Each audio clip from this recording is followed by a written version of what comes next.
Hello fire fighters.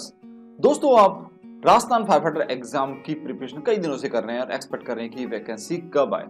तो दोस्तों, ये इंतजार आपका जल्दी ही खत्म होने वाला है, क्योंकि राजस्थान फायर सर्विस एग्जाम जल्दी ही कंडक्ट होने वाली है और उसका नोटिफिकेशन आपको शायद इसी मंथ में मिल जाए। तो दोस्तों, सारी प्रिपरेशन हो चुकी है, सिलेबस भी लगभग प्रिपेयर हो गया है और वो डिक्लेयर होना है। और उस सिलेबस में क्या क्या चीजें नई चीजें मेंशन की गई है वो मैं आज आपको बताने वाला हूं। दोस्तों, my name is Rakesh Kumar and I am the auditor trainer and consultant. दोस्तों, हम सबसे पहले बात करते हैं लास्ट सिलेबस की, जो कि 2016 में पूछा गया था। दोस्तों, 2016 का ये सिलेबस है जिसके अंदर आपको chemistry of fire, hose hose fittings, ladder, ये कॉमन सब्जेक्ट है जो कि फायरमैन और फायर ऑफिसर दोनों में पूछे जाते हैं। इसके अलावा यहाँ पे NBC, NFPA, explosive material, explosions, electricity और ये सारी चीजें मेंशन की गई थी और इनमें से सवाल भी आए थे। ज्यादातर सवाल आपके आईएएस से पूछे गए थे, एनएफपीए से पूछे गए थे। तो दोस्तों, इसी तरह का कुछ मिक्सअप सा सिलेबस था और मिक्सअप से क्वेश्चंस थे जो कि आए थे। दोस्तों, इस बार क्या नया होने वाला है? दोस्तों, अब की बार जो नया सिलेबस प्रपोज हुआ है उसके अंदर ओएसडी भी मेंशन किया है। आपको हो सकता है कि ओएसडी से रिलेटेड भी सवाल पूछे जाए। इसके अलावा बिल्डिंग बायलॉस भी पूछा जाएगा। ये आजकल लगभग सब जगह कॉमन हो गया है, जहाँ पे भी एग्जाम लग रही है वहाँ पे लोकल लॉ के बारे में जरूर पूछा जाता है। जैसे मुंबई में होगी तो वहाँ के लॉ के बारे में पूछेंगे, गुजरात में हो रही है एग्जाम तो वहाँ के लॉ के बारे में पूछेंगे, तो इसी तरह से राजस्थान में हो रही है तो वहाँ के लॉ के बारे में सवाल पूछे जाएंगे। तो दोस्तों, ये भी आपको पढ़ना चाहिए। इसके अलावा दोस्तों, एनबीसी में लेटेस्ट अमेंडमेंट्स हुआ है। कुछ लोग अभी भी पुरानी किताबों के पीछे भाग रहे हैं। दोस्तों, एनबीसी 2005 को रेफर नहीं करना है, एनबीसी 2016 के अकॉर्डिंग जो भी लेटेस्ट बुक है उसी को रेफर करना है, या फिर एनबीसी 2016 की जो बुक है आप डाउनलोड कर सकते हैं और उसको ढंग से पढ़ के आप एग्जाम अटेंड कर सकते हैं। इसमें बहुत सारे अमेंडमेंट्स हुए हैं, बहुत सारी ऐसी चीजें हैं जो कि एग्जाम में पूछी जाएंगी। तो दोस्तों, इसके अलावा आपको फोकस करना चाहिए फैक्ट्री एक्ट पे भी। दोस्तों, फैक्ट्री एक्ट में सेफ्टी से रिलेटेड सवाल पूछे जाएंगे। यहाँ पे फायर ही नहीं, सेफ्टी भी इंक्लूडेड है, तो उससे रिलेटेड सवालों पे भी आपको फोकस करना चाहिए, क्योंकि 2016 की जो वैकेंसी थी उसमें भी सेफ्टी से रिलेटेड काफी सवाल आए थे। तो दोस्तों, इसको भी आपको ढंग से पढ़ना चाहिए। इसके अलावा disaster management is the hot topic. दोस्तों, आजकल जगह जगह पे डिजास्टर हो रहे हैं और उस डिजास्टर के लिए एक एक्ट बना है, तो उस एक्ट से रिलेटेड सवाल हर कहीं के एग्जाम में आ रहे हैं। जैसे कि अभी मैं बैंक की बात करूं, लेटेस्ट में बैंक की एग्जाम लगी है, बैंक ऑफ बड़ौदा, उसमें इससे रिलेटेड बहुत सारे सवाल पूछे गए थे।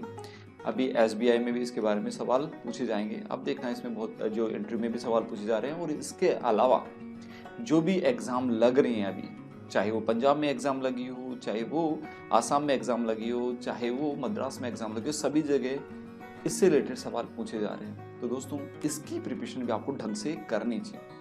अब दोस्तों, आप जब रेगुलर ट्रेनिंग लिए जाते हैं तो वहाँ पे फायर ग्राउंड ड्रिल करते हैं। अब उस ड्रिल से रिलेटेड एक मैनुअल होता है, तो उससे रिलेटेड भी सवाल एग्जाम में आ सकते हैं।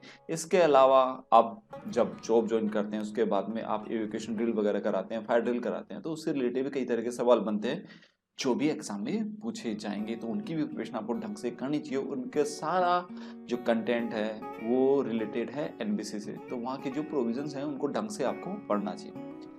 अब दोस्तों, पेट्रोलियम एक्ट लास्ट ईयर नहीं पूछे गए थे, लेकिन इस बार आपको पेट्रोलियम एक्ट से रिलेटेड भी सवाल आ सकते हैं। दोस्तों, ये बहुत इंपॉर्टेंट टॉपिक है जिसके बारे में आपको पूछा जाएगा। इसके अलावा इलेक्ट्रिसिटी एक्ट से रिलेटेड भी सवाल आएंगे।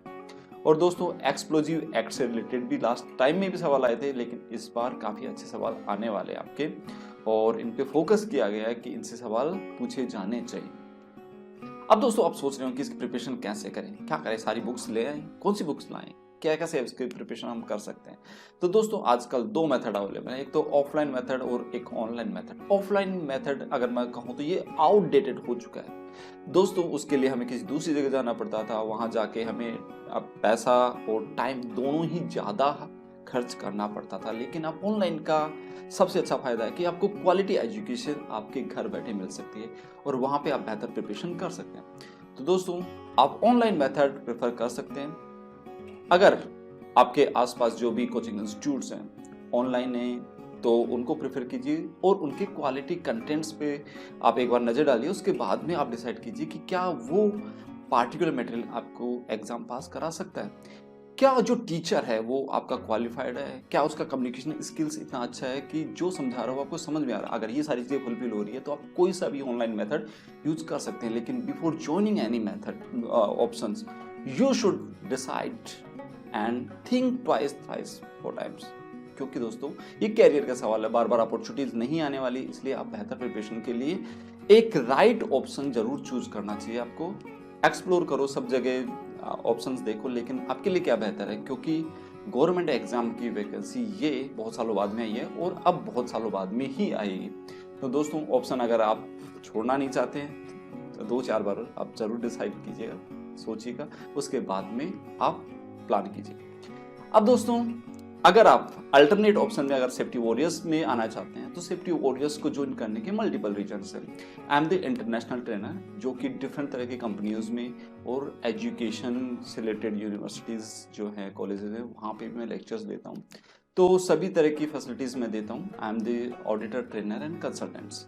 और दोस्तों इंडिया की जो हाईएस्ट क्वालिफिकेशन है या फिर वर्ल्ड की जो हाईएस्ट क्वालिफिकेशन, वो सारी चीज़ें मैं कर चुका हूँ, वो आप मेरी प्रोफाइल में भी दे सकते हैं। तो अगर आपको लगता है कि मेरे दिए गए वीडियोस जो कि मैंने यूट्यूब पे डाले हैं, फेसबुक पे डाले, अगर वो आपको समझ में आते हैं और आपकी नीड को फुलफिल कर रहे हैं तो you can join it. Otherwise alternate options market में बहुत हैं, यू कैन एक्सप्लोर इट। दोस्तों आप मेरे से कनेक्ट होने के लिए आप मेरा सेफ्टी वॉरियर्स ऐप डाउनलोड कर सकते हैं, मतलब आप सर्च कर सकते हैं गूगल पे, जहाँ पे आपको ये ऐप मिल जाएगा। इसके अलावा अगर आप सेफ्टी वॉरियर्स से रिलेटेड वीडियोस देखना चाहते हैं तो आप मेरा app safety warriors play store से डाउनलोड कर सकते हैं, वहाँ पे आपको इजीली ये मिल जाएगा।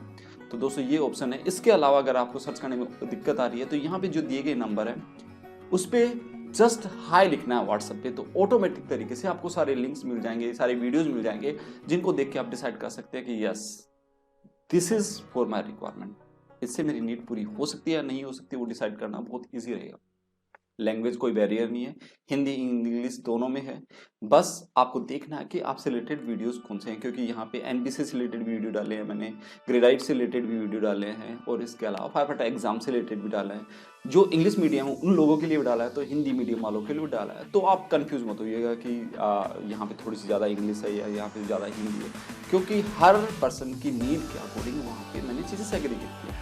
और दोस्तों अगर मोर इन्फॉर्मेशन आपको चाहिए तो you can call me on this number also, फिर आप डिस्कस कर सकते हैं, आप समझ सकते हैं कि किस तरह से मेरी जो ट्रेनिंग है वो आपको एडवांटेज दे सकती है, वो आपकी रिक्वायरमेंट को फुलफिल कर सकती है। तो दोस्तों आप अपनी प्रिपरेशन रेगुलर रखिए, जो भी मेथड आप यूज़ कर रहे हो, चाहे आप सेल्फ स्टडी कर रहे हो या फिर आप ऑनलाइन मेथड यूज़ कर रहे हो, बट प्रिपरेशन स्टार्ट कर दीजिए, क्योंकि ये वैकेंसी बहुत जल्दी अनाउंस होने वाली है।